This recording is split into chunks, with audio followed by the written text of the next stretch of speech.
তারা নিচে নিয়ে দেখছি জান্নাত দেখছি আমি আমার ছেলেরা আমি আর বাপ হিসাবে আর আমি আমার কন্ট্রোলার হয়ে গেছি। দোয়া করুন যে আল্লাহ আমার বাচ্চা নাতিন দুটারে মানুষ করিয়া যাইতাম। আমার আশা খুব আশা আমার দুটার নাতিরে হাফিজ করতাম। এরপরে তাই যেন যা লাইনে যাওয়া আমি পয়লা খবর পাইছি কিতা আমি তো কোনো খবর জানি না। আমি অজু পড়িয়া রেডি হয়েছি আমি আসরের নমাজও যাইতাম। ওই সময় দেখি পুলিশের কোনো দরজার সামনে আইসা দেখি পুলিশের গাড়ির আর গাড়ি পুলিশের গাড়ি। এটা টাইমে আমার বড় ফুড়ি দেখি বড় আমি কান্দি আর আমি জিজ্ঞাসি আমার দামদারে জিজ্ঞাসি কিতার কিতা হয়েছে এটা এখন যা না বাবা আমি কোনটা কইতাম পারি না এখনও সকলে অফিসার হলে খালি আমার ইয়া করা সান্ত্বনা দিতরা। তারপরে মানে 1 ঘন্টা 1.5 পরে তারা আমারে কইছে ও তারা নিচে নিয়ে দেখছি জান্নাত দেখছি আমি আমার ছেলেরা আমি আর বাপ হিসাবে আর আমি আমার কন্ট্রোলার হয়ে গেছি।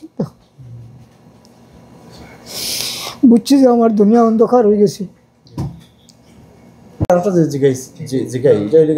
এই যে আপনার ছেলে তো দুনিয়ায় ছেড়ে গেছেন, কিন্তু তান মৃত্যুরে কেন্দ্র করিয়া সারা সারা দুনিয়াতে যে ঘটনা ঘটলো, দুনিয়াতে যে আলোচনা হইল আর সম্মান পাইছেন, তাই এটারে আপনি বাপ হিসাবে আপনি কি মনে হয়? আমি এটা বাপ হিসাবে গর্বিত, বাবা হিসাবে আমি মনে করি যে আমার আল্লাহ যত সম্মান দিয়েছেন আমার ছেলের উসিলায় আমি এই সম্মানটা পাইছি দুনিয়া। আমি আল্লাহর কাছে দোয়া করি যে আল্লাহ আমার বাচ্চাটার বেস্ট নসিব করুক। ওখানে আল্লাহর কাছে চাই আর আমি সকলে তো খোঁজখবর নিয়েছি। ইনো যে বাংলাদেশ কনসুলেট আছে সরকারি প্রতিষ্ঠান, তারা কোনো বাংলাদেশ কনসুলেট বা এমবাসি আপনার তারা কোনো যোগাযোগ করছে না আমি জানি না। আমি আমার কাছে কেউ আইসেন আমার কাছে কেউ আইসে করি আমি জানি না।